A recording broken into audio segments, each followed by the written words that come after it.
Para महोदया, देश में जो सरकार की आय होती है, अगर उसका अधिकतम भाग सरकारी कर्मचारियों के वेतन पर ही चला जाएगा, तो इस तरह से देश में महंगाई बढ़ती ही चली जाएगी।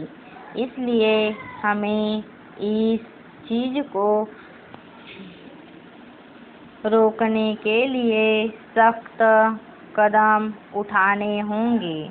आज देश में जो लोग काला धंधा करते हैं, उनके साथ सख्ती से निपटना होगा और जो बड़े व्यापारी हैं, उनके साथ भी सख्ती बरतनी होगी। सरकार की इस समय जो नीति है, उसकी जो विचारधारा है, उस पर हमें पुनः विचार करना होगा, ताकि इस देश की हालत में सुधार हो सके। 20 करोड़ रुपये का अनाज जो बाहर से मंगाया जा रहा है, इस पर मुझे कोई आपत्ति नहीं है। सरकार ने एक बार अनाज का व्यापार अपने हाथ में लिया था और उसके बाद फिर सरकार ने व्यापारियों के भरोसे पर इसे छोड़ दिया, लेकिन व्यापारियों ने सरकार तथा जनता को धोखा दिया और उसका परिणाम यह हो रहा है कि अनाज के दाम बहुत ज़्यादा बढ़ गए हैं और वह जनता को आसानी से उपलब्ध नहीं है।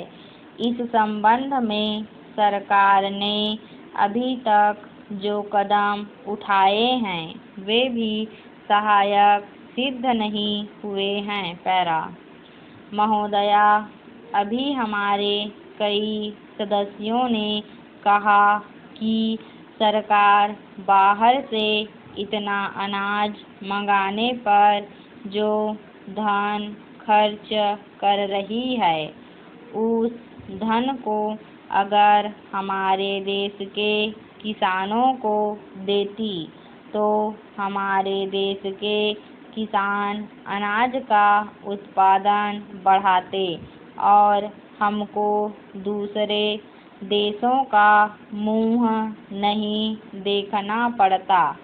इसलिए मैं चाहता हूँ कि अनाज के संबंध में हमारी एक साफ और बिल्कुल स्पष्ट नीति होनी चाहिए।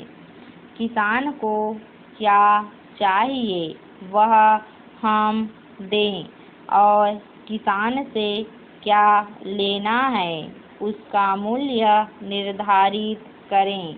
इसके लिए हमें एक राष्ट्रीय मूल्य नीति का निर्धारण करना होगा।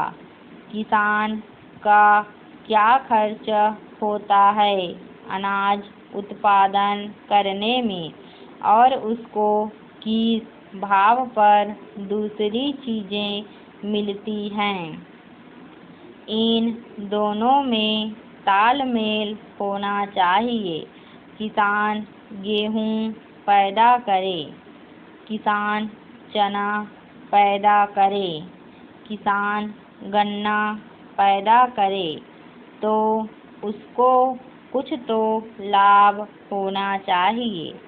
मैंने पहले भी कहा था कि खेती को नुकसान का धंधा नहीं, मुनाफे का धंधा बनाने पर ही देश में अनाज का उत्पादन बढ़ेगा और खाद्यान्न की समस्या हल होगी। पैरा